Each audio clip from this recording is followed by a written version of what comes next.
Hi there. Today we're going to be analyzing for forces. In order to do that, we're going to draw and annotate the system, and we're going to then identify the objects and interactions using that system schema that we used before, also known as the interaction diagram.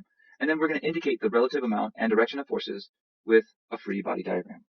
And that's our last step there. Okay, so let's take a look at our worksheet that we have so far. Now, yesterday we went through and did the fan carts turned off, but rolling at a constant velocity.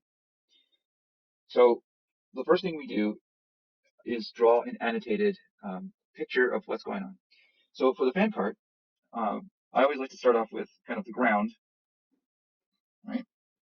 And then we're going to simplify this down. The fan cart is basically a box. So there's my box. And I'm going to include the fan, which I made like a little triangle to show that if it were blowing, it would be blowing air out that way, right? That's kind of what I did there. And if you recall, we made these face each other, but it didn't matter. And then these are rolling, and we can make it roll to the right. And what I can do right there is just by deciding like, hey, you know what, I'm going to make it go to the right with this velocity here, and that velocity is constant. All right, so far so good. If you want to add wheels, you can. There we go. And we want to show it's moving to the right.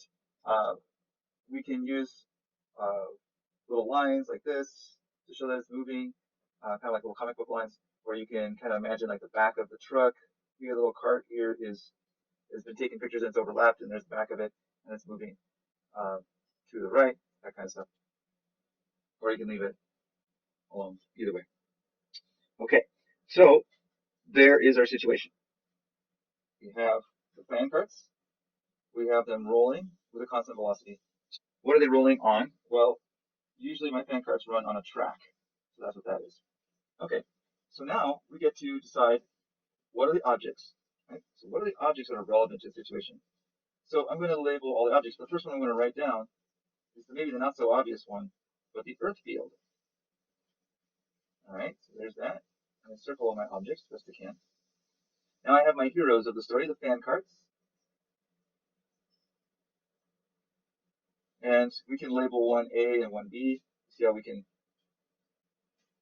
label at any time. And I'm going to circle. All right. And I'm going to start to put arrows in between. If these fan carts are touching, then maybe that's a surface-to-surface contact. That'd be a normal force. And then the earth field is automatically pulling on these two objects. And that is the weight, right? So Fg. And, oh yeah, they're on a track. So let's put the track somewhere. And then we're going to connect the track to these two. And that's a surface-to-surface contact as well. And then we could ask about friction too, but let's leave it alone because we can always come back to these things. Now, the other thing is there is a connection here between the earth field and the track. That would be the weight of the track itself. But are we concerned more about the track or about the carts? Yeah, we're more concerned about the carts. So now I'm going to kind of indicate my system boundary as these guys right here. Now notice that there are some key interactions that have been intersected by that boundary. So now we have an inside the system, which is right here, and then we have the outside of the system, which is on the other outside of that boundary. Outside forces or external forces can affect the velocity of those objects. We found that out by calling those taps, and then we found out that net taps cause changes in velocity. Well, are we changing velocity? No. So that means that we know in our mind that the overall forces must be balanced out. So let's go ahead and simplify our situation down to a collection of particles. So here is our particle. We're going to call this fan carts. And we have it arrow downwards due to gravity because it's always present. And that is based from the earth field acting on the fan carts. Yep, I'm going to abbreviate fan carts FC. Okay. And now how much, in which way would the track be acting on? Looking at this, I see that the track, see these forces right here, this is due to the track. So that's a normal force and it's going upwards to balance out the weight. If it weren't balanced, it would start to change velocity in the direction of the imbalance. Well, these are balanced. I'm going to use a little indicator that these are the same value and size in case I can't quite see that. And I need to label this. This is a normal force by the track acting on the fan carts. All right. These two forces are equal to each other and opposite in direction because constant velocity. Now, before we asked about what about friction? Well, if we put in friction, friction opposes the motion generally for something that's sliding, and that would mean that the motion is to the right. That would mean the friction would be to the left, but then we would have an unbalanced situation and we would be changing the velocity. And that doesn't happen, so we have no friction. And there we go. That's kind of how that works. Now let's see if we talk about a fan cart on high setting. So let's take a look at our fan cart again. Hey there, fan cart. And we have our little track. And we have its fan on full thrust. So it's like, all right. And so I think what's going to happen is that we're going to be speeding up. So we're going to be getting faster and faster and faster as we go to the right. So now we don't have a constant velocity. All right. So I can even write speeding up to right. Okay. So let's think about that. We have our objects, the fan cart, and we have the track. And, oh, mustn't forget the earth field. These are our collection of objects so far. And let's connect those. Well, the track is in surface-to-surface contact. The fan cart is being pulled down by the earth. Very cool. And, last time, those are our two forces acting on it, on the cart, and it was balanced, and we would expect that to be true again here because the motion changes to the right, not up or down. So the up, down, an up force is not going to make it change more or less to the right. Right? It might change its direction, but it's not going to change how fast. So it's going to the right anyway. So there must be something else. What is the fan pushing on that causes the cart to move? What is the fan cart pushing on that's around it? Air. Wait a minute. We haven't talked about what kind of interaction air is. Well, typically when we're talking about propellers or any kind of rockets or something, we're talking about thrust. And actually, that's a type of force. So I'm going to go ahead and just call this F thrust.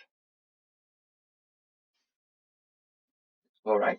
Now I'm going to indicate what is the hero of our story here. It's the fan cart, because that's what we're talking about.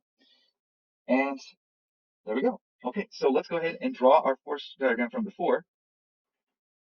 All right. The weight from the earth field acting on the fan cart. And then we have the normal force, again, not changing size because it's not changing velocity in that direction. And it's our fan cart. Now, the next question is, which way is the fan pushing on the air? Well, the fan is pushing on the air to the left, right? It's pushing it out leftwards. Well, wait a minute. We're not talking about the fan pushing on the air. We're talking about the result, the air pushing on the fan cart. Which way is the air pushing on the fan cart to make it speed to the right? Yeah, to the right. And we don't know how big this is compared to other forces. It might be smaller, it might be larger. Right now, it doesn't matter because all we need to really care about is relative sizes in the same directions. So, like, in other words, we care about this force and this force, the normal force and the earth field force being similar to each other. But right now, we don't know how big that is compared to this rightward force. Let's finish labeling that normal force while we're at it. That's the track acting on the fan cart. And then sometimes you have to fix things, right? Well, I don't like what that is. I'm going to put this over here as this fan cart. FC. And then we're going to have that F thrust, and it's the air pushing on the fan cart. Okay. Is there anything opposing it? Well, we have no evidence that there's friction or not. We have no idea. We could put it in. If we were to put friction in, would it be the same size as the thrust? No. Why not? Because it doesn't say going at a constant speed, and we imagine that when we turned on the fan cart, it started to speed up to the right. So that would mean that we have to have an unbalance towards the right for it to speed up from rest to going faster. So if we did have friction, it would be optional. I put it in here. I'll put it as a red force so you can say it's an optional force. This would be the force, and it would be between the track, and it'd be the friction from the track on the fan cart, but it's going to be smaller. Smaller arrows mean less force. Bigger arrows mean stronger forces, right? And if we were to put that here, we put another arrow indicating the frictional force right here. Now the red is optional, right? That's totally optional.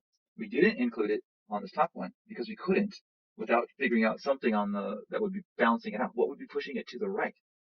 The fan carts are the system, so there's nothing pushing it to the right anymore. There might have been at some point, but not anymore, so we can't put that there. All right, so the last one. Let's do the annotated drawing, and then I'll let you guys finish it off. Okay, so an object is suspended from two rubber bands at angles. So let's go ahead and I'm going to draw it for you so you kind of see. Here's my object. And I'm going to draw the rubber bands kind of. One's going to be almost straight up, and the other one's going to be at a very large angle. Okay, those are my rubber bands. All right. So we have our object. Let's call it a ball for now. What are the objects that are interacting with it? Okay, cool. We have rubber band on the left, and we have the rubber band on the right. Okay. What kind of interactions are those between there and there? Hey, are the rubber bands interacting with each other? No. We don't have to worry about that. What is our hero? Yeah, the ball. What's missing here? There's something that's missing here. Right? Yes, these are tension forces. Good. And what would be this right here? All right. I'll let you guys fill that out. And I'll start the last one. We have the ball. Now note that I'm going to put these over here, but I'm going to gray them out because that's kind of an indication that this is the direction that the forces are going to be. Okay, those are the directions those forces are going to be. What are those forces? We labeled them right there. Now here's a question. How big do you make those? Well, next time we'll see how well you do. Now you have three forces that are not going to be opposite directions necessarily. How big do you make those forces so that they balance out? And that's what we're going to see next time. All right, good luck. What you're going to do is take an image of this and post it into Classroom. That's it for today. Thank you very much.